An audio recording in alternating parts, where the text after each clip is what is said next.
Okay, meeting is called to order. We'll need a roll call to determine if we've got a quorum.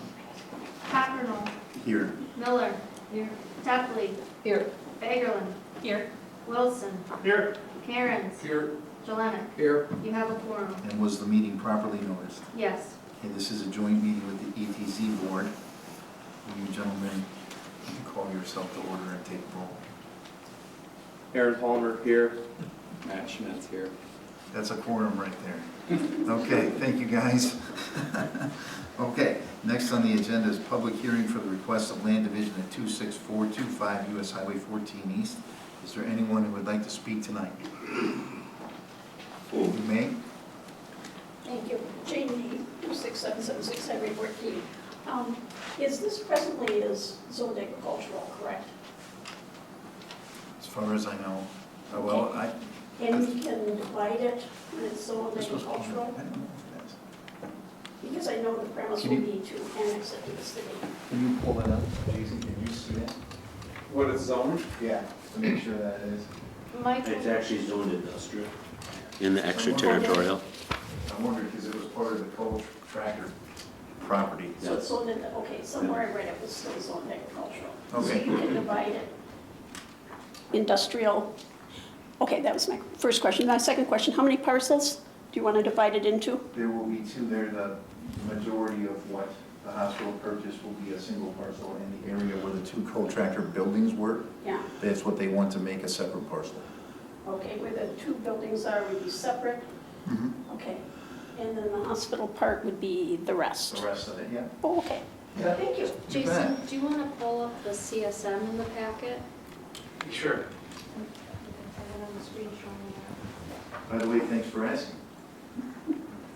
Is there anyone else who would like to speak? Where did it go? Yeah, wait a minute, let him pull this up. You're looking for the survey map, right? Yep. Okay.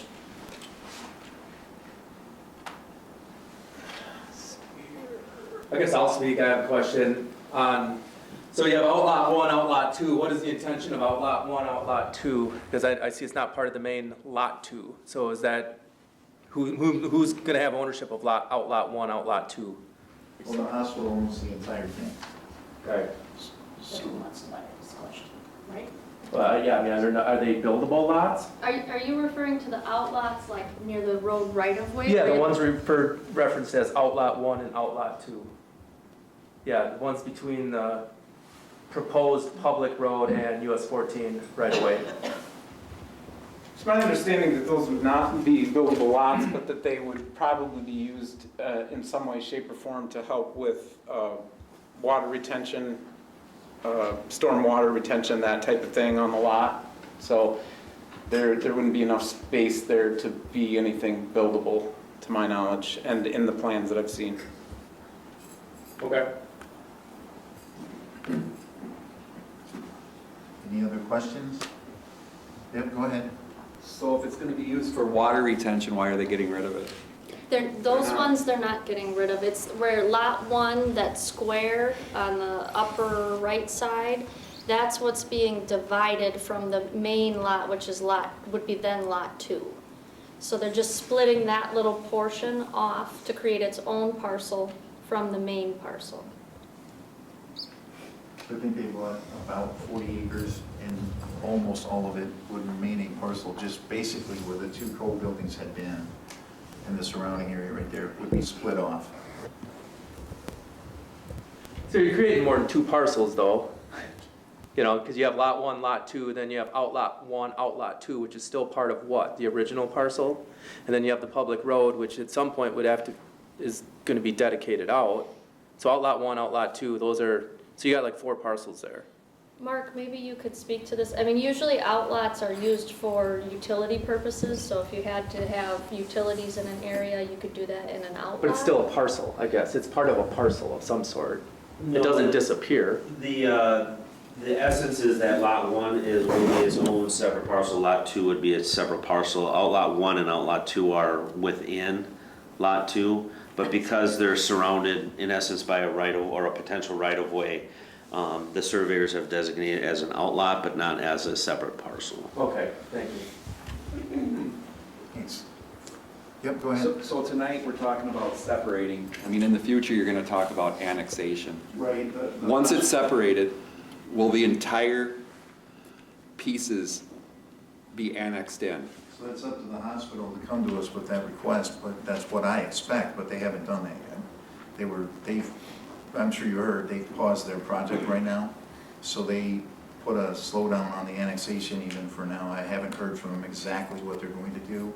They had a pretty good plan, and they put a hold on it. But somebody did send us the petition to annex, so they rescinded that petition They just asked- officially? They just asked us to slow it down and so Okay. we'd be back in the future with what they decided to do. Because we had expected to do that tonight, but then they changed their plan. Yeah, go ahead. At one meeting that I was at, you had at least penciled in, and I think this would be important to know, 2 proposed possible in the future TIF districts. TIF districts, yeah. And where that was going to be closer to where the 2 co-buildings are, correct? Well, yes, or potentially even that entire property, and again, not all of that's gonna. That was the city's attempt to try to help the hospital with infrastructure and so on that they need. Well, now they've got to go back to square one with timeframes and all of that. So right now, we're not really working on a TIF down there because we need to hear back from them now on what their plan is. Right. But the plan had been, I think you had 2 TIF districts in The there. other one was not near that. The other one we were talking about was not down Oh, there. it wasn't, okay. I thought there were 2. There was one on the other end of town. Okay, near, That was related to the existing hospital property, if they moved. okay. But now, again, now we don't even have a time frame. So all of that work on the TIF financing is kind of on hold until they get a plan together and tell us when they're gonna try to build. I don't know that they know when they are now. Jason, have you, or Ashley, you spoke to the hospital just in the last day or two. Do they have any time frame? Nothing other than was released in the press release, which is their intent is still to build it sometime in the future. I think that we can safely say that their original plan a year and a half ago was to build in a time range of 5 to 10 years. And so we just know that the timeline has been delayed again. So they have not spoken anything specific to us, and Bruce did not relay anything specific to us when we met with them this week. Yeah, so that's the last I had heard too. They went from, we want to talk about annexation tonight to please don't do that. And they were gonna, whenever they do, they'll get back to the drawing board and then we'll proceed with that discussion. Right now, it's just separating the parcel, creating 2 where there wasn't 1. Any other questions, folks? This was requested by the hospital. It was. Where's the representative from the hospital? I don't know. Because don't we typically, when somebody's requesting something, don't we request that they're here? There was a conflict and they were not able to join us, so they did speak with us about that, and they were advised that we were familiar enough with the request that we thought it would be appropriate that we proceed with it in their absence.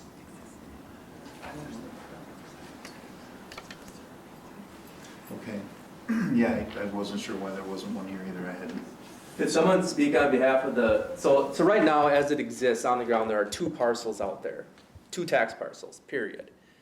We're talking about taking 1 parcel and turning it into 2. Well, that's not really true, because, I mean, lot 2, because of the CSM, will become 1 full parcel, I get that. But what about the remnant on the other side of the path of the existing parcel? Because that now is still, that's the original parcel, part of the original parcel. Any? Little triangle. That's actually a great question, because the original CSM that I reviewed had it in there, and this CSM has it out, so I Okay. need to ask the surveyors why they removed that. That's a great question. Well, it sounds like we probably need somebody here that can, from the hospital or from the surveyors, that can answer these questions on what's going on with the parcel. Now, because I'm confused now. A minute ago, I didn't have any issues or concerns about this. Now I'm wondering why that isn't included. To me, by default, it had to be part of that. Correct. Everything I heard from the hospital folks, they intended for it to be part of that. Yeah, because how big is that area on the other side of the tracks? the remnant acreage. It's probably a couple, acre and a half. I'm wondering about that remnant. So is it because- non-conforming? Are we No, it would creating be, a non-conforming 1 acre is the minimum. in the industrial? Yeah. You're sure it's not part of our farm? We have a little remnant down there. No, it's No. part of the original Okay. parcel of Cole. I can try to reach out to Matt, who's the hospital engineer who would have overseen this, right, and see if we Yeah. can pick him up. I can try that. Would that change what's being requested though? No. I mean, I mean, if we're referencing a particular portion of the lot, Well, I don't think we can approve a CSM that is inaccurately drawn, I guess is where I'm going with Hey, this. Matt, how are you doing? Has anybody reviewed this? Say, Mark We are reviewed it, in a and so you're planning not, commission you're not meeting right now. technically There's some approving the questions CSM about in this process, but you would be recommending approval of the split to the common council, and that's where the final decision. So there's no final decision from what happens here at this commission tonight, it's a recommendation onto the council. You said Mark reviewed it? Who's Mark? That's our zoning administrator, Mark. So, I do have, Who are you with, Mark? with your record, so. Matt Muko. You professional surveyor? Okay, yeah. Professional plan. You have Matt Lugo from your record? Yeah, who is the lead engineer for the hospital, so he has been overseeing the project, and so I have him on speakerphone right now, and he may be able to address the question here. Go ahead and ask the question. Hey, Matt. Matt Luco? Matt, Aaron Palmer, long time since I've talked to you. Yeah, Hey, so I'm just asking the question, because I know the original Cole property consisted of 2 parcels. That's the way it's identified on the county GIS site and within the tax bills that the township has.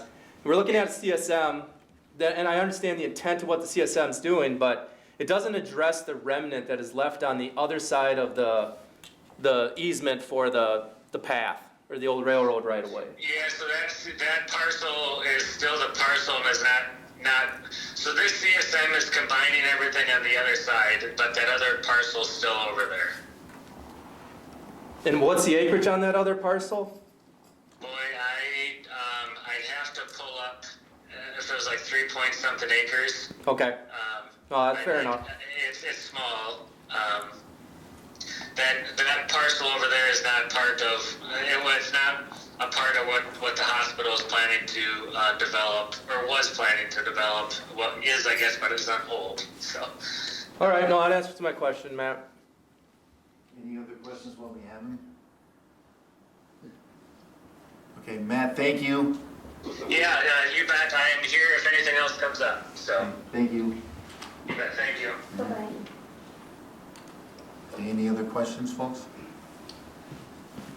Is there anyone else who would like to speak during the public hearing on the land division at 26425 US Highway 14 East? I have one question. So if we split lot 1 off from lot 2, when they go to annex it, does just lot 1 come over? No, their intent the whole time has been to annex all of that. They just want it to be 2 parcels. And the reason they want it to be 2 parcels is they're gonna have their hospital there, but the potential for some other building or something along the highway frontage where the coal buildings were. Okay. So it could, then if they ever got to that, they have a separate parcel for something. I mean- They've never told me they don't intend to annex all of that, but again, we don't have a representative.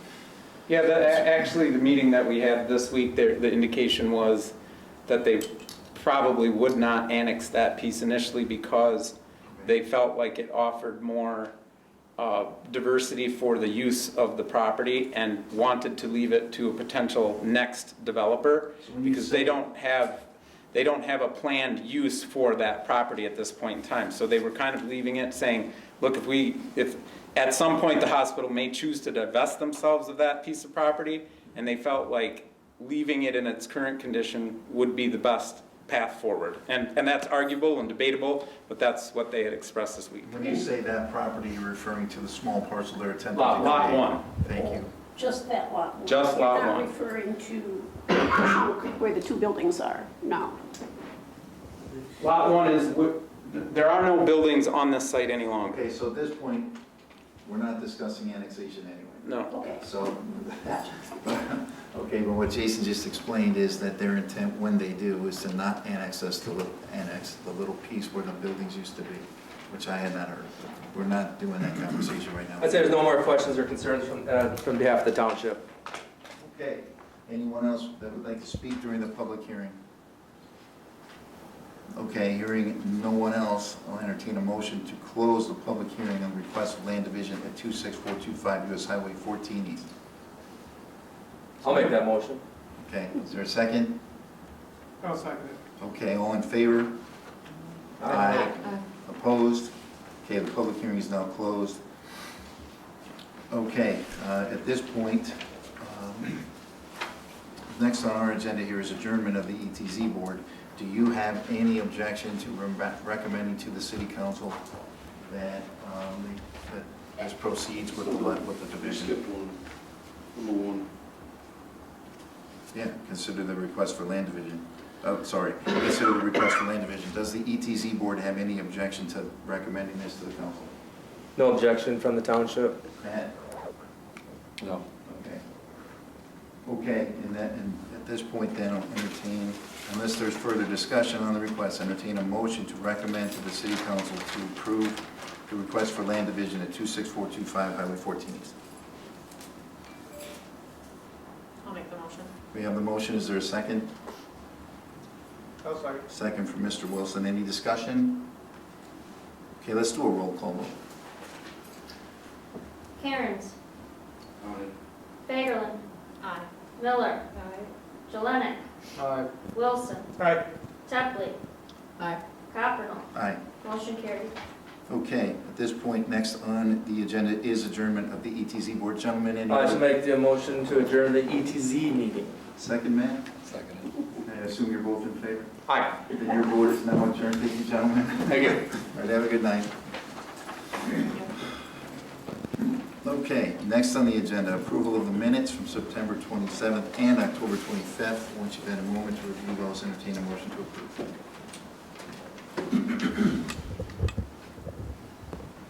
Make a motion to approve the minutes. We have the motion, is there a second? I will second. We have the second. Any discussion of the minutes? All in favor of approval, please signify by saying aye. Aye. Opposed? Motion is carried. Review and discuss short-term rental ordinance. Jason, are you doing that, or is Ashley doing that? Who's got it? So I guess we can start with the short-term rental. That's been something that this commission has discussed on numerous occasions and has had a desire to explore potential options for regulating, and that would be by way of ordinance. So Michael has provided us with a working draft of what the county is currently working through, and so that was included in your packet to review. And then what we're hoping to have here tonight is just any feedback, if you have any, about what you're viewing from the county, suggestions, concerns, or anything of that matter, which we can then go back and really start crafting the ordinance to fit the city of Richland Center and then move forward from there.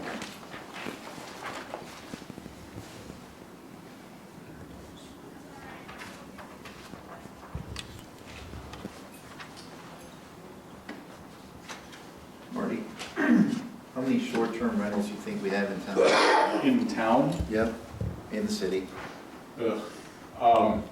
it's been a growing number, Yeah, I'm sure. and it has filled a need because of the lack of hotel rooms. I'm gonna roughly go on, in the city of Richland Center, you're probably somewhere around 8 to 10 at this time. And that's a pretty liberal number because, keep in mind, these come off and on because of seasonality, or they go from, they're housing somebody month to month, they don't get anybody that they're looking for, so then they flip to short-term rental for the summer a lot of times. So it's a fluid number, but I would say that's a good ballpark.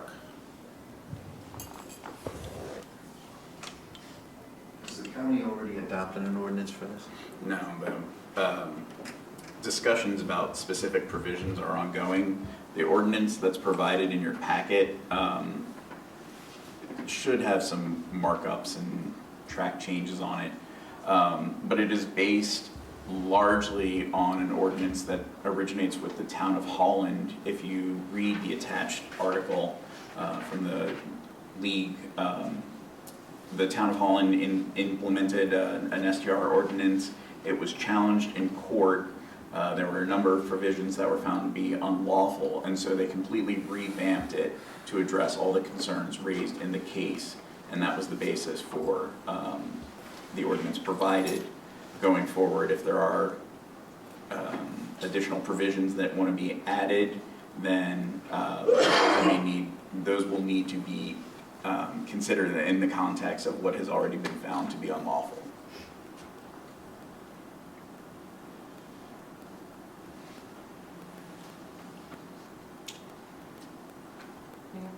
Yeah, go ahead. I have a couple of inputs that I was reading through it. I think I probably helped initiate this with the county at the one meeting, but I haven't been back since or invited back, so I kind of stayed out of it, but I was able to go through this, and there are a couple of things that I kept seeing that I want to make sure everybody's aware of. The seller's permit. While it's probably good to have that in there because there could be direct marketing, it's very rare, I think, in the city that you will see it apply. Because if you are selling on a third-party platform, they are marketing and selling for you. So it's probably something that should be there, but understand it's going to be limited cases where it would apply. And that comes up several times. I know as it's a working draft, there was in paragraph 280-3, when you go all the way down to number 5, they talked about the liability insurance. While, yeah, I don't know if a governmental entity can require that. It's good to say it. I think it's just best practice for the city to mention that, but just my 2 cents, I think, for Mike to know that. So just look at the very last sentence of that paragraph. Yeah, okay, I take the back half of that out. Yeah, I take the back half of that one out. The one, I don't think this applies so much in the city, but I have a little, I don't know where this goes or if this is a potential issue. In that same section, 280-3, number 2, they talked about no recreational vehicles, campers, or tents, or other temporary lodging arrangements. Now, I'm assuming what the idea that is there, and you have to think about it a little bit, because what could be a one night where there's a big family, they come and they throw a tent in because a bunch of kids want to camp outside. And camping actually in the city of Richland Center, to some of them, might be as rustic as they want to get. I'm just pointing that out, that I don't know, maybe that's a one-off that you don't have to worry about, it's a one-time thing, you're good, just that one kind of jumped up to me.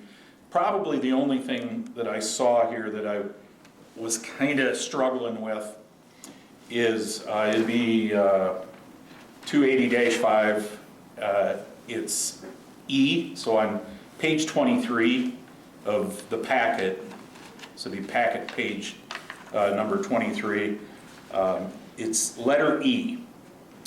And this one, for me, in current things we've had going, or I'd say past issues that we've had in the city, no short-term rental license, or if applicable, a provisional short-term license should be issued or renewed if the applicant has outstanding fees, taxes, special charges, or forfeitures. If you were to apply that, because it also talked about renewal, and then later on in the packet it talks about even midterm, if anything comes up. That would need to apply to all, I would think, short-term lodging entities in the city, correct? That would be the intention, yes. But Okay. not like hotels, which are not primarily, don't they fall under different lodging rules? A Yeah, hotel they're- versus, because I think, is that the context? That's you're where I'm putting it in? going with it, is that I could see a potential legal challenge there if you were only applying it to the tourist rooming house. I would say that the failure to apply this provision in other contexts was more a personnel issue than a legal issue. And so Okay. current example aside, I expect that enforcement to be more robust in the future. Okay, and I'm with you. And then the only other, and I don't know, this one wasn't as big of an issue for me personally, but I know it exists as a situation. 280-7, if you go down to number 2, talks about parking. And I know that you have a couple short-term rentals in the city of Richland Center. They're second story of 2 or 3 story buildings. And they can't park many times on the street because of 2-hour parking limitations, but there are city lots. So a city municipal lot where they can park 24 hours, does that satisfy this requirement as it's written? Or we could just add, or the rental will need to have a city lot accessible within X number of feet or something like that. I just pointed out so we know it's there, and that when you're working on it, that it's like, oh, we need to address that, because I think the town of Holland's probably, I think I've been there actually, it's fairly rural-ish, where you don't have that kind of in the city situation. So that was really, those are really the only points I saw that probably for the application you're considering it, I just kind of wondered about. Otherwise, it's pretty sound. There were several things in there. I like the property manager discussion versus, because that's one of the biggest things. Somebody has to be within driving distance in a moment's notice when everything breaks loose. Because if they aren't, it's a free-for-all, and that's where the problems come up. So I appreciate, think it's really sound language. So it was, if you're an owner, I would even argue if you're an owner, you should be within 35 miles too, quite honestly. So if the owner isn't, then a property manager who can get there and is responsible would be within 35 miles. That's really the only things I would suggest or brought up as concerns that I could think of. Go ahead, Karen. So the complaint that I've heard for the city is that if they're renting out for 1 or 2 nights often during the week, it kind of has a negative effect on the neighborhood. So I printed out this short-term rentals law, and so it says, excuse my voice, cheering too loud. Prohibit rentals of, it cannot prohibit rentals of 7 to 29 consecutive days, but it can prohibit rentals for less than 7 consecutive days. So would that fix that issue, where you can't have all that turnover? If that's the way that the council elected to go, that is within their authority. Can you say negative effect on the neighborhood? Please explain. Yeah. Yeah, well, so I was actually sitting here when a gentleman came in, a neighbor of a short-term rental place, and he's had to call either the owner or authorities multiple times for trash, loud noises, parking issues, basically rowdiness that he did not appreciate. And because it just seemed like to be happening over and over again in a short period of time, he felt that we needed to do something so that neighborhoods are not adversely affected by I think the there's a turnover. comment I would make that in reading the proposed ordinance, it actually addresses that. Where if there's routine calls, that the enforcement in that area can rescind that license.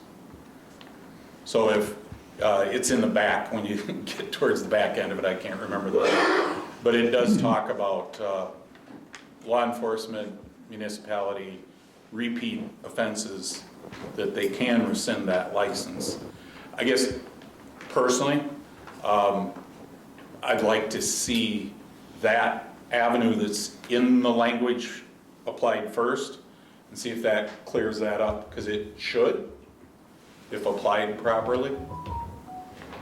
Well, I mean, I'll ask Ashley, Aaron probably would know this more so than you, Ashley, but how many permits do we currently have for the city, short-term rental permits, licenses, whatever? I don't believe that we have any because we don't regulate it right now. So any licensing would be done through DAC. There is actually a couple that they've come in and filled out. There is a permit. Oh, It's like a $35 fee. It's not an expensive fee, but I do know there's a couple, 2 or 3. I can guarantee you there's not as many permits as there are short-term rentals. That I can guarantee you. yeah, so I guess my point is then, you know, either the city has to police this by not giving them a permit and then going to their home and making sure that they're not doing rentals? I mean, that's. Well, they need to have a permit. Right. I mean, and then that needs to be enforced through zoning. It's a, Right. it's a matter of enforcing a law that's on the books.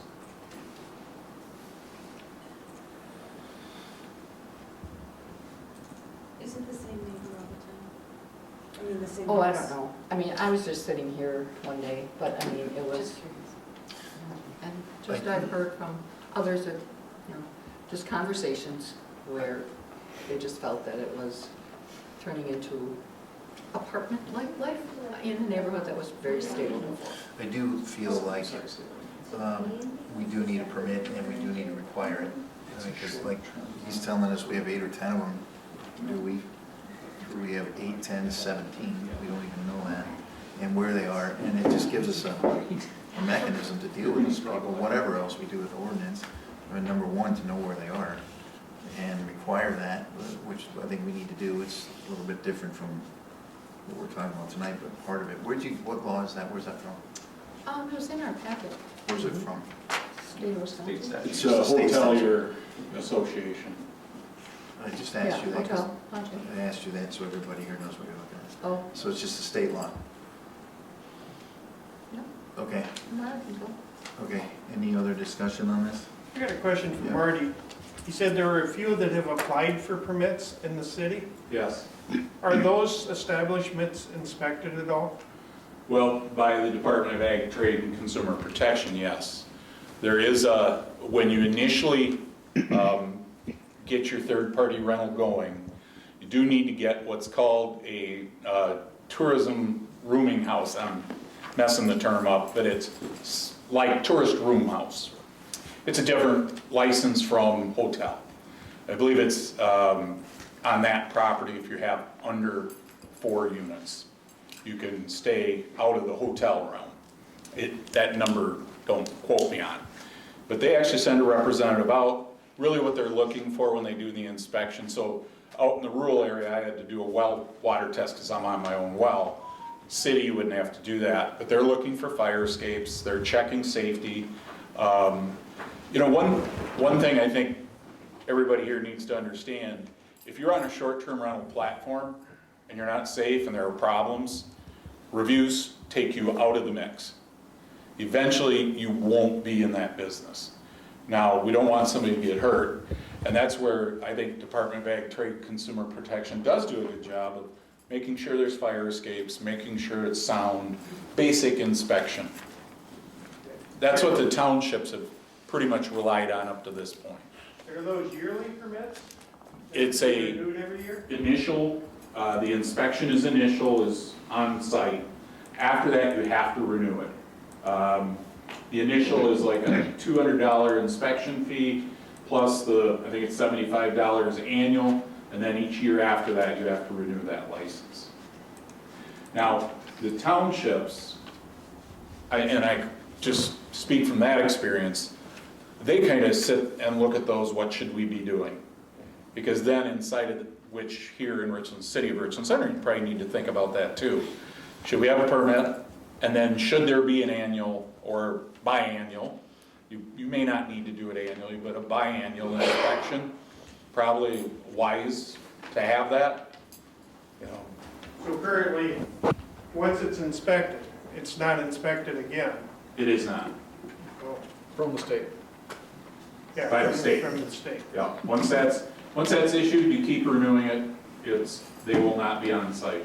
I think that's something that we would want, I think, to have it inspected annually. Yeah, I mean, are they required to put in fire extinguishers and all that good stuff?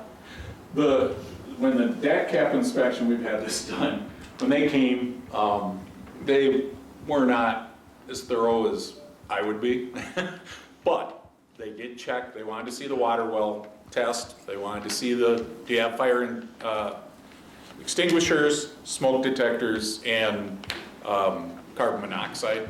They checked that. So, and for us, it's all one story, so there was no problem with fire escape.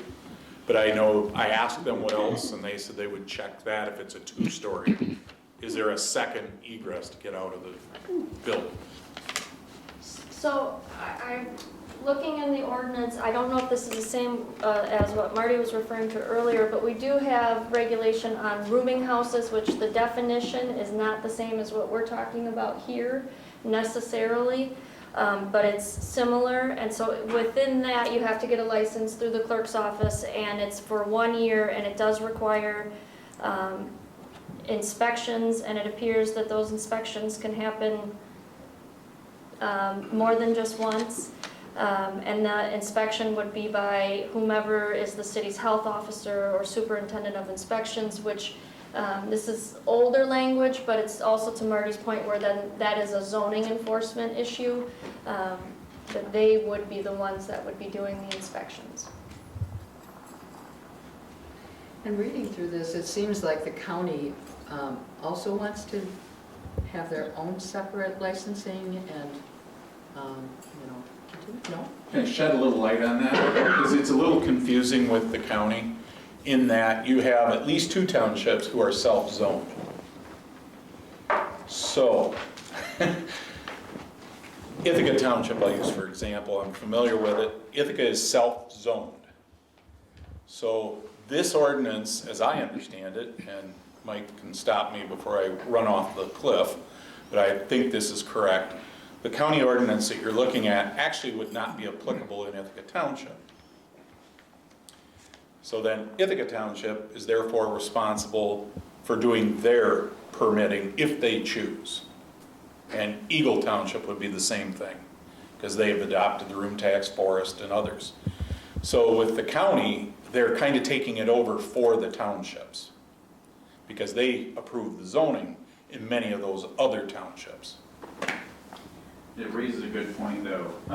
One of the things I'll have to discuss with the county is inserting a provision that says the county ordinance, whatever form it takes, shall not apply to municipalities who have enacted their own. That way, a short-term rental owner only has to apply to one municipality. So even if they were not independently zoned, that provision would still allow smaller municipal entities within the county to pass their own ordinances. Michael, is this the case where even if a town doesn't already have an ordinance, that they still have the choice to opt in or not? To the county's To ordinance? this specific short-term rental ordinance, could they still reserve the right to not opt in even though it's meant to be countywide? It would apply to them if they didn't have their own ordinance. They would just have to direct their personnel not to enforce it. And so they, I guess if someone called the sheriff, there might be. No, but so the county can impose this, so it's a zoning ordinance, but Yeah. somewhat different, but the county can impose this on a town, so long as they don't already have an ordinance covering this. But if they have an ordinance covering this, they could either maintain that or opt into this one. So the provision you're asking about doesn't exist yet, but I could write it that way? If this was in effect. Oh, okay.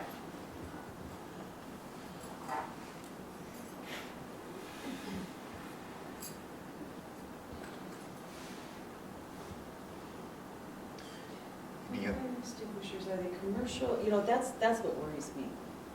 Okay. Is, you know, if it's a commercial building, Marty, what are you required to have in your, You know, I'll be honest, DAC when they came out, it was, oh, you got a fire extinguisher. Well, honestly, because it's our building, you know, we want to put a fire out, so we've got some pretty hefty commercial grade fire extinguishers there, which are checked once a year. at least once a year. I used to be a property insurance sales guy, so I'm pretty on top of fire extinguishers and smoke alarms, and now others may not be. But I would, you know, you change batteries in your smoke detectors twice a year, right?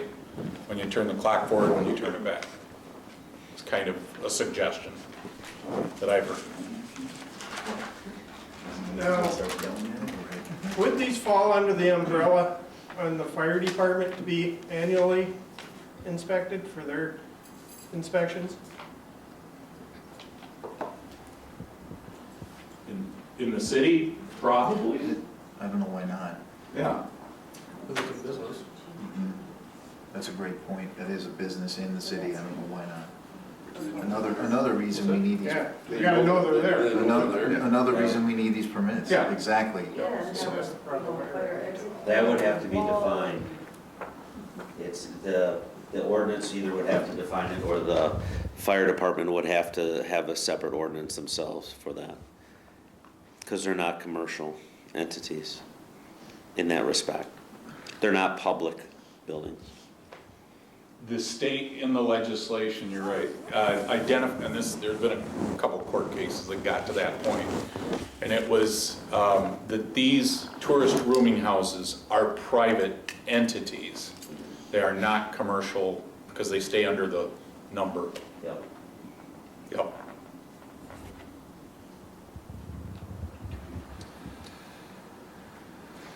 Lisa, was that your question when you said with it being, you're concerned about it being commercial, that it's, even though it's a residential, that it's acting as a That they're commercial? being inspected like a commercial business would be.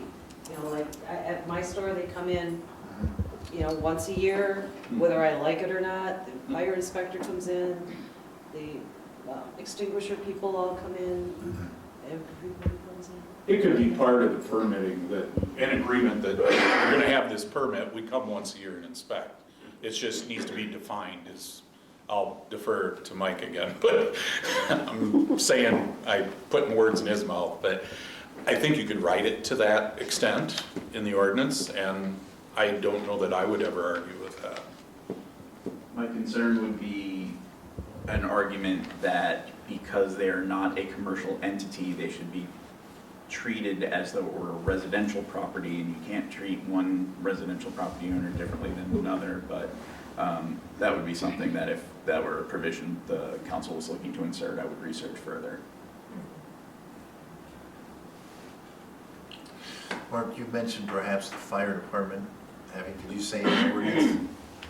Give me details on how would that work? I should have a draft ordinance that I could send to Mike. That was presented to me for another town that I work in, where the fire department wanted to have a separate ordinance for inspections, for short-term rentals. So, I'd actually like to see that too. If you could do that. There you go. Okay, further comments? Okay, I've had, one time, I had one complaint about noise, the short-term rental. I don't get a lot of it, but it did happen once. I actually think it's the same one. I think so. And I'm concerned, I mean, I've seen it in the townships just because I happen to know the people. Where people just turned the house into an Airbnb or whatever they're calling it, and didn't ask and didn't tell and just did it. and it's easy to do, and it's income, you're making money. I have a feeling there are a lot more of these around than we know, not just in the city. So I think some regulation is absolutely warranted, so that we know. I mean, there's a few reasons here. Safety is one. Also, we already have a housing issue that is screaming in our face. And when people just take a house and say, no, it's a, whatever they're calling it, an Airbnb, it's creating another issue. It's compounding that issue. So permitting, tracking, paying attention, safety inspection, absolutely. So permitting, so we know who they are, safety inspections, other concerns from up here. Just one point, you're gonna have to rely on the third-party platforms for that, and I know several who are not on the party platform, and they use Facebook or word of mouth or, contract or talk to entities who, may have traveling nurses or this type of thing. So keep in mind, more than 30 days is not subject. Right. So that changes things. Traveling medical people, there's a lot of that actually in the city and in the area. And those, usually they start on a 3-month contract, so it tends to kind of get out of that equation a little bit. Right, there's still those out there. You're gonna miss some through the cracks, but I think because the way you find people you don't know to rent houses is the internet, if the other people can find them, we can find them, most of them, because that's how you find your buyer, is the internet. So Richland Center, rentals. You're gonna find most of them, because that's how you're gonna make money. It's not hard. Yeah. It's not hard to identify them. I've found them in townships when I go talk to a town board, and they're, oh, we don't have those. Talk to the town patrolman that cleans the roads. And I had this happen in one town board meeting where the town chair was sure they only had one. And I turned to the town patrolman who happened to be there, and I said, how many homes are rented out in the township? And he started listing them off, because he knew the county, or the town. And at a certain point, the town chair didn't want to hear any more of it, so we stopped. But, there are fairly easy ways to identify typically. So. But it's a concern that we would have to track the. Right, who's going to do that? And, I mean, is it a police issue, is it administrators, is it zoning? And I think that's what we have to, that's part of what we have to decide, right? And here is kind of determining, who will define the role of administering, and is that my understanding from how what is this called? Ordinance, thank you. Sorry. Right, is that we still need to determine who will fill the role to maintain or to. Whose responsibility it is to.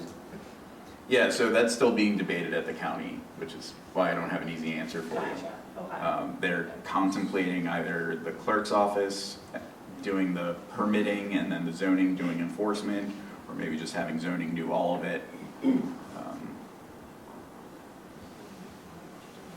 nuisance house ordinance or something. What, Lisa? Well, why not a nuisance, or a nuisance house ordinance sort of thing? Where the police are called, because you were talking about loud noise, gross, blah, blah, blah, dirty. If the police are called 1, 2, third time, the owner gets a $2,500 fine, or you know what I mean? Yeah. Something that would encourage them, possibly, to check out who they're renting it to, so that they get their ducks in the row. There's only, I like the concept, there's only one concern, and there have been cities that have used that, and then the neighbor who doesn't get along with the other neighbor will just call. Yeah. And once the 3 reports are there, if it's on your books, so there'd have to be some crafting of the language to make sure it wasn't a penniless, or a personal dispute that's causing the phone calls. Where an officer has to have personal contact with a police rental thing, you know what I'm, something like that. It just yes. needs to be crafted properly. It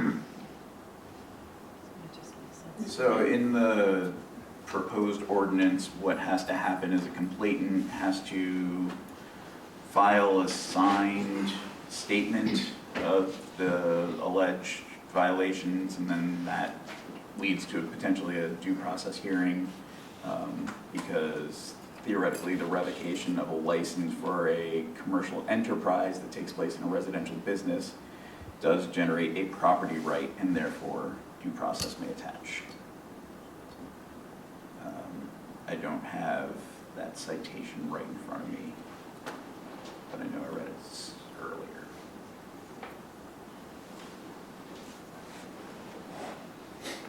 (280-9) subsection D, revocation.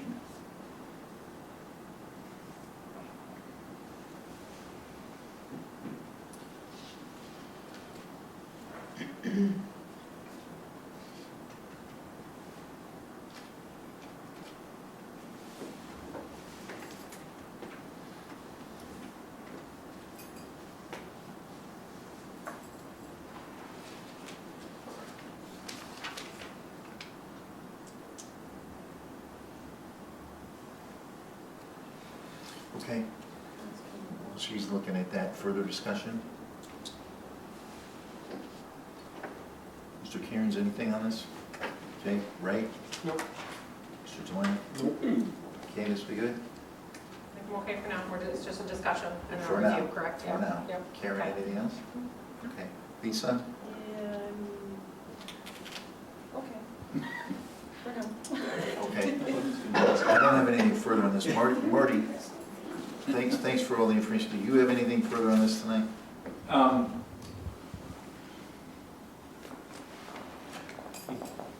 Yeah, two things. I'll make them brief. I just an overview of statement, and that is yes, we have more tourist rooming houses or short-term rentals, private, in the city of Richland Center now than we've had in the past, and it's been a growing number, but it has filled a need. Now, there is a catch-22 there, because we want residences and residents and kids, we want that. But with the situation we're in with hotel rooms at this point, it's really filled a need that was there. The other thing I would say is that, I guess in my experience with a little bit of education, almost every short-term rental property owner that I've talked to wants to operate safe, wants to get more to come stay, and wants to get along with the neighbors very typically. However, I think it's usually an oversight or not understanding the process, because I've had some situations out in the outlying areas where people have tried to start it by themselves, really did not understand the complexities and the communication required to do it properly, and they ran into problems. And then with a little education and understanding of how to communicate, how to work with people and do it properly, they want to do that. So I just want to make sure through the whole discussion as this goes forward, I've yet to run into anybody in Richland County or in the area that's sitting there going, it is what it is, I'll just run it. I've yet to see that. Sometimes there was unrealized, or not realizing what their actions were going to cause, unintended consequences later, and were very willing to then correct that once they realized it. Mark, zoning, is there anything further from you on that? No, I agree with what he said. I mean, I've stayed at, that's one of the ways we travel, is staying at Airbnbs, VRBOs, whatever, and I've never had any issues, and that's exactly right. The people who want to be above board, basically, with it, are going to follow all the rules, because, I mean, in some cases, it's a great way to supplement not only your mortgage payment, but income. And people don't want to have it come back on them. Jason, in economic development, the people that have these, do they ever approach you, say, I have this new business, you know how everybody's always wanting to help or a grant or whatever they want? these folks that are in town doing this, do you ever hear from them? I've received a few comments about, regulation, concern about maybe the numbers of and what that can mean to a community. But you have that also with things like rental, just pure duplexes or rental homes. What So I'm asking about is, I own a house, and I decide I'm gonna make it an Airbnb, and I'm gonna make money. Any of them approach you and say, can you help me? I can't recall a discussion there. Okay, thanks. Can I say something? Yep. In my former occupation, I actually had the opposite experience as what Mark and Marty had. And so that was because I think folks often have to jump through a lot of hoops. So the easier, the more simple we can make this to encourage people to comply, because those people who are going to comply, they're going to comply. So let's make it easy and get rid of some barriers for those that maybe wouldn't. But oftentimes, what I heard with the resistance to doing it wasn't necessarily not knowing, but it was the cost. And so it can be, depending on where you are and what regulations are in place, it can be costly to do it the right way. And so it's just something for us to be mindful of. So you're speaking, remembering that Mr. Perry's recording this, you're speaking of when you were working as Vernon County zoning administrator. And they did it differently. They had a sanitarian in the health department, and so they did licensing in their health department instead of folks going through directly to DATCAP like they would here. And so it was a little bit different, but we would, have zoning permits for these short-term rentals, and then we'd always make sure to refer them over to the health department. And so there was a lot of, I encountered a lot of resistance, and they were trying to get the zoning permit, but then not have to go to the health department and get the other part of it. So there was just struggles with that. But the easier we can make it and not cost prohibitive, I think the better everyone will be. Makes sense, thanks for that. Okay, any other discussion on this? Okay, move on. Discuss planned unit development for former Jefferson Elementary School. Mark and I ran into each other on a quick trip today. Did you tell me you met with Mr. Norman this morning? Yes. Okay, and now, is he still intending to pursue planned unit development, or does he have something else in mind? So he did not tell me exactly what has taken place in the last 24 hours with his situation in detail, but what he let on was that having this be a potential housing or rental housing, numerous units of rental housing, is looking to be more of a viable option for him instead of doing kind of this mixed use development. And so if he's not going to, in essence, do a mixed use development in this site, there's really no need to do the planned unit development. So we're not fully pulling it off the table at this time, but he's kind of stepping back from that idea because this site is currently zoned R34, residential 3-4, and what he would consider is rezoning the property to an R5, because in an R5 you can have units from 3 or more, right? It doesn't cap you at 4, it's the or more aspect of it. And so that is looking like a more viable alternative for him at this time. But that doesn't mean there's not some other issues that have surfaced because of the PUD aspect of this. And one of them is that if he is going to have rental units in there, the ones along 3rd Street, if he puts rentals on that north side of the building, you have an interior hallway, you don't really have an exterior egress. So he's looking at the potential of having either windows that meet the egress requirements or doors out to a patio.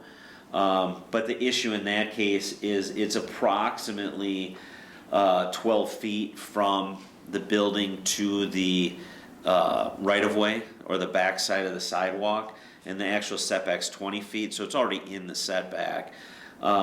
So that would have to be varied to allow for any type of decks or patios coming out that north side. The east side is 24 feet, so it meets the setbacks. So if he was to put decks or patios out that way, if they're greater than 4 feet from the building, then same thing, he's encroaching into the setback at that point.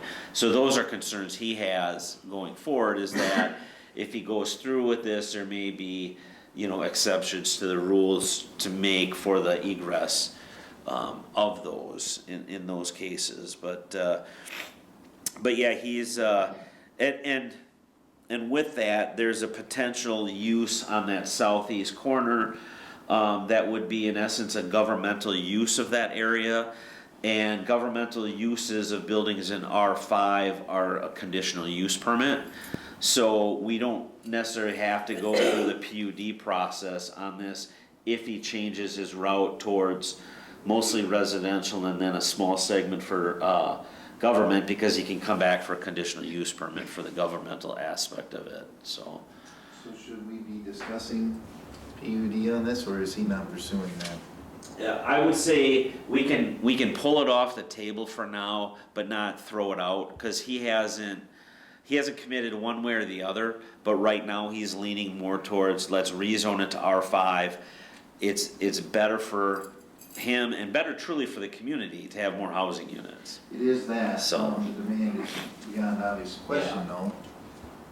I believe his offer to purchase this had a contingency to have all the zoning done by the first of the calendar year. Can we hit, We can't hit that, and I don't know what his status is with the school district and their communications, but he was talking out to April to get everything that he needed to get done. So I would assume he's had conversations with the school district about that, because in today's conversation, he was in no hurry to be like, oh my gosh, I have to be on the,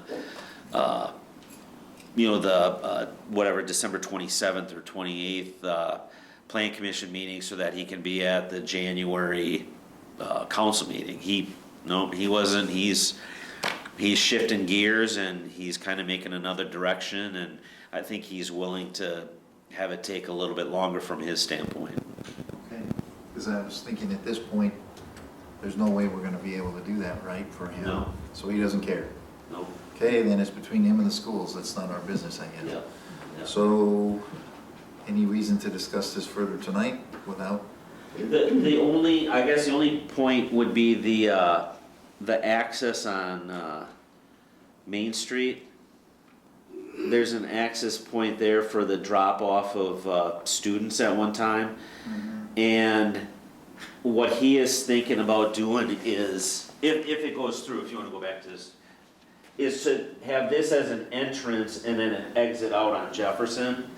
And so when Jason and I talked to him, our concern was about a left turn in. Like if we're driving in a car right now and we want to turn in, we're crossing traffic, right? So would there be, if that's to remain in place, would we designate it as a right turn in only, right? And not a left in. So that's one of those considerations. He would like it to be able to be turned in from the left, from the right, doesn't matter. But as a public safety aspect, we want to take that into account as far as that aspect, if we would allow for a left turn into that. Okay, so the expectation now is that it's gonna be a few months before we're really looking at any zoning change down there or anything else. Right. Yep. Then there's no reason to discuss this further tonight? No. Okay, thank you. You bet. Okay, next, recommend wayfinding signage bid award. Yeah, so I'll take that one. We were successful in gaining 3 bids. They came in Monday by noon, and spent the last couple days going through those, pulling out all of the data and making sure we're doing an equal comparison. I had filed questions with a couple of the vendors, made phone calls, and there's still some answers that we need in order to be able to do that equal comparison. So we're not prepared to award tonight, but we did receive 3 bids. We have 2 options. We can either bring this back to Planning Commission for your full approval, and then referral to Finance and then full council. If that's the wishes of Planning Commission, or we could go straight to Finance. There are multiple committees that have to review this because it will involve the expenditure of money. So that's up to you. If you'd like it to come here, we would come at the next Planning Committee prepared with all of the questions answered. Okay, I'll wait for you. I was gonna ask you a question, but I'll wait for you. Okay, so, true, finance will have to see this, because it'll be approving an expenditure, and I'll get to the council. Okay, so you've worked quite a bit on this project. I just want to give you an opportunity to comment. Oh, sure. Any- Tonight I can't talk. Sorry about that, but I know you have put a lot of time into this. Yeah, it's good to see that we received 3 bids on it.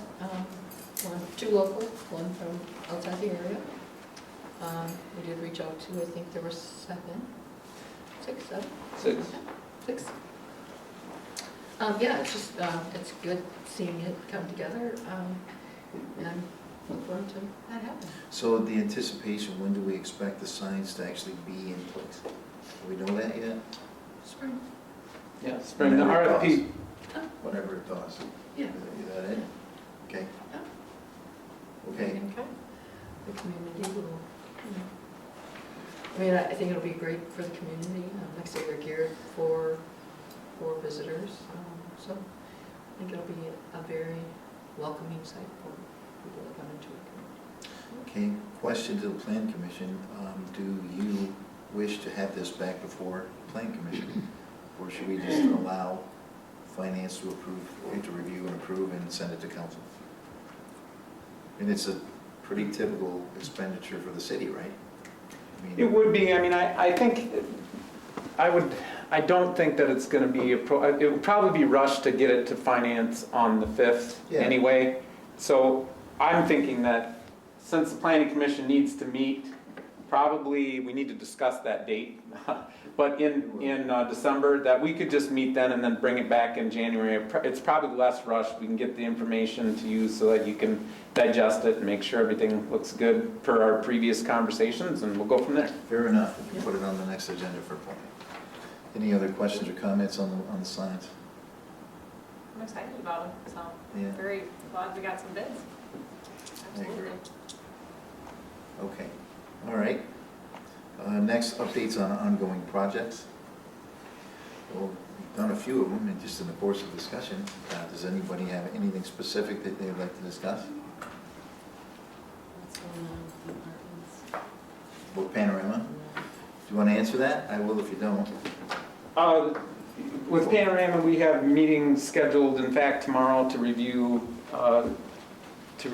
the study that Ellers has been working on, the Performa study that Ellers has been working on. And so the developer, Ellers, will be on a Teams meeting having a discussion about the findings of Ellers. That's where we're at, and then once we have that data finally discussed among that group, we can finally get back to a point where we can refine negotiation points. So what happened is the investors that want to be involved in it have submitted their information to others for review. It just took a little time, but they have it. And they're reviewing it, and as Jason said, we'll hear a bunch more tomorrow. We have a meeting scheduled tomorrow. Okay, with basically advice, recommendation from Ellers, correct? Yeah, so we've talked to Ellers already regarding their findings and the capacities of the TIF. And the purpose of the meeting tomorrow is to make sure that the developer and that the Ellers, who has reviewed all the performance and all the data submitted by the developer, make sure that they're talking and understanding each other, because there's different ways to analyze the viability of projects. So we'll make sure that they're communicating properly, figure out if there's any key sticking points that then we'll have to come back and review as a staff and make recommendations to the decision makers here regarding what we think are acceptable terms for an agreement. Okay? If you have other questions on it, go ahead. Okay. Okay, one other one I'll comment on. As I mentioned earlier when we were talking about the land division, so the hospital changed plans and they've just put things on pause without a new timetable yet. As you know, the city's been working with Senator Baldwin at the federal level, trying to get a federal grant to help pay for infrastructure in that land, on that land. We don't intend to stop pursuing that. there's no reason to do that, so that is going to be ongoing. Again, it would be money that could only be used for that if we were granted it, and it'll be a little bit before we know. And then when and if we are, we need to continue the dialogue with the hospital as they develop their new timeline to use it. But I just wanted to mention that that's still going to be an ongoing pursuit. Okay, anyone else? For an update? Yeah, or- sure, yeah, go ahead. Did you have something on that topic? though? I'll No, keep- not that topic. So just an update, we've been talking a lot about hotels and short-term rentals. We have reviewed the core distinction study that was completed. And they did find that Richland Center can support a hotel. And I was trying to find the exact number of rooms. It's somewhere between 48 and 54. Thank you, that's what I thought.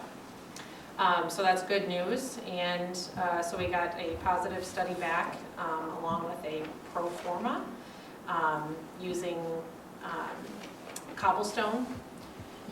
And we can get 2 pro formas from this particular study, but that's one that we've already received. And so Karen and I reviewed the 137-page study. I don't know how many pages it was, a long study. And so we're sending that off, and we'll get the final study back hopefully shortly, I'm assuming within a few weeks. And then we can use that information to hopefully attract a hotel or a developer. So, Thank you. good news. Investors. Yeah. Thank you. So we're working on that. Thank you. Ray? Did the city council approve the land division for East Hall? Out of the campus? I think so. Yeah, we did. Yeah, we did. No, we adjourned it. Oh, that's right. I don't remember why we did. Was that to deal with the Legion thing? Yep. Yeah, that's right. Is there still a hang up on that? Your legal and professional opinion? I have not heard anything further, so I found an avenue to Yeah, that's what I thought. success. They had a way to work it out. No one's come to me with more problems. So. That's a win. So then it still needs to be done. Okay, yeah, that's right. I forgot that came up that night. But we think there's a path forward. Yes. Okay. It had to do with the proximity the Legion is to the school and the fact that they have rifles in there sometimes and so forth. Okay? Would you please explain briefly the workaround? Because there are people who are concerned about this. One of the exemptions to the law prohibiting firearms within a certain distance of the school is that the firearms may be utilized in a project which is approved by the school. So as long as the Legion and the school can, my understanding is such a project already exists. That's right. So as long as it is within the context of that program, then there's no issue with the possession of firearms. Okay? The school has to approve that? Yes. But it's like Legion was there first, not the school. That was raised a number of times in the initial discussions. I will rely on my old adage that what is fair and what is legal are not necessarily the same thing, and there is no grandfather clause that I'm aware of. There's no issue with the alcohol in the school? Right. That was my thought, it's like. Right, I know. Oh, down at the bar, we're here for lunch. I don't know. Yeah, and to his point, which I think is completely valid, even though the law may not agree, they built the high school in the proximity of the Legion. It was there a long time before the high school.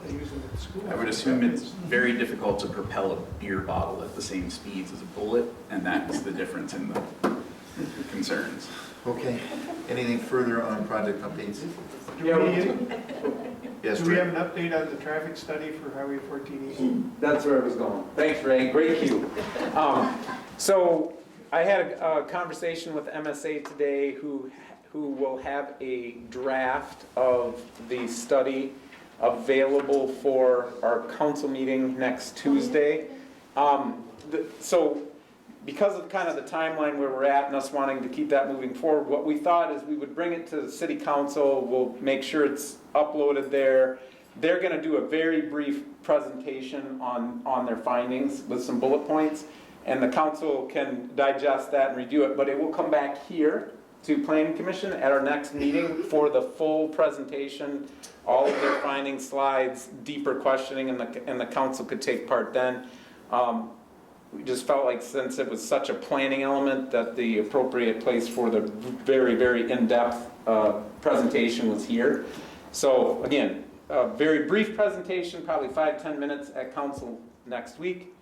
Then the full presentation, slides, all the questions, review of the data will be at the next planning commission that we set. Okay. Okay, anything else on project updates? Okay, future agenda items. We mentioned that we'll bring back refinding signs. Anything else? Yes, one moment.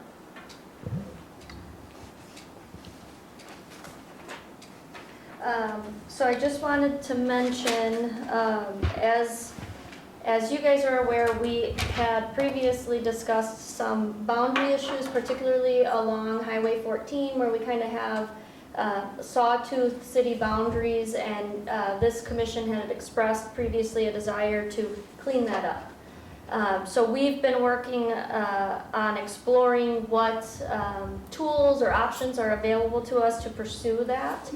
And as part of that, we had a meeting, Jason, myself, Michael, as well, with the Department of Administration to learn more, and we were made aware of several things that we didn't know and some options that we could pursue, one of which would be a boundary agreement. So that's where 2 or more entities could work together to develop an agreement which both sides are willingly participating in, and they could choose to establish boundaries. So you can think of it like a cousin to annexation, but not annexation, whereas this agreement would allow these entities to decide which parts could be included for expansion, in this case for the city, and which parts couldn't. And so there's negotiations and ways that both parties could benefit from such an agreement, and really eliminate all of the kind of hodgepodge annexing, and which creates these sawtooth kind of boundaries, because annexation is landowner driven. And so it has to be the choice of the landowner whether or not to annex. So this ameliorates some of the issues that go along with annexation and helps us achieve our goals, and really helps create a likely better relationship with the town surrounding us, rather than it happening at will, at random, and then those concerns about loss of maybe tax revenue for the town. So we're able to plan for it and prepare for it. So we're excited about this being a possible option to explore, but we're really in the infancy. So as we gather more information, we'll report back to see if that's a viable option, but it will include us reaching out to the town of Richland, and hopefully having a meeting to discuss this concept and see if there's a willingness to further those discussions. So that too will be included in future reports. Thank you. Anything other further for future agenda items? Okay, next meeting date. Okay, now we're getting into Christmas season here, so. So the 27th is when the normal meeting would occur, 12/27.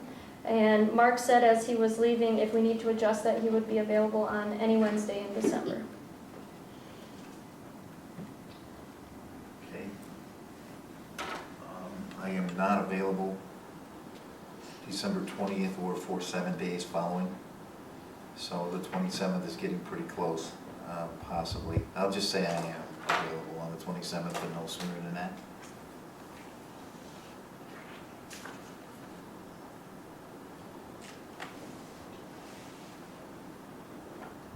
What's that? Sorry. Didn't you say something about the date? There's just a lot. I think that MSA, who would be presenting, that would be our deep dive on the traffic study.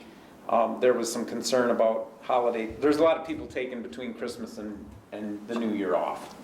So The 20th was talked about a possibility, I think, I don't remember in what conversation, we talked about the 19th. 20th is not a possibility. Oh, that's right, because but the 19th would be. But I don't know if that works for Mark, and I don't know how many things there would be that pertain to Mark. Honestly, I'm not sure I can commit to that because I'm waiting on a phone call on this.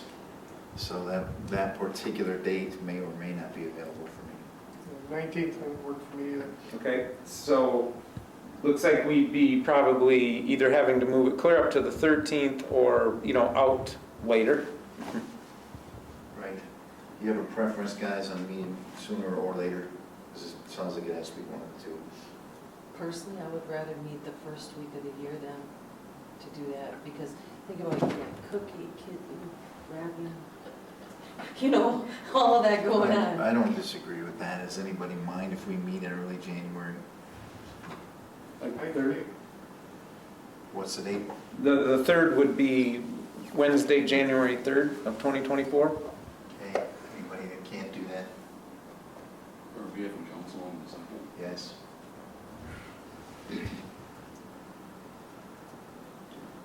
January 10th? I think that the utility commission might meet on that day, but they're typically, I think, done by the time this would start. I think they start 4. They do start at 4. I do have that in my calendar as well. On which date? That would be January 10th, Wednesday, January 10th. Meet at what time are they typically done? About? So it varies, but as long as they don't have a heavy agenda, they would generally be done by 5:30, but we don't know what their agenda is yet. Tentative date of January 10th? Tentative date, January 10th? and then That's Okay, fine with me. that's what we'll go with. And we might have to change that, but we'll check with utilities and go with the 10th. At 5:30? Okay, next on the agenda is adjournment. Is there a motion to adjourn this meeting? Motion to adjourn. Is there a second? Second. All in favor of adjourning tonight's meeting, please signify by saying aye. Aye. Aye. Opposed? Meeting is adjourned. Thank you, everyone.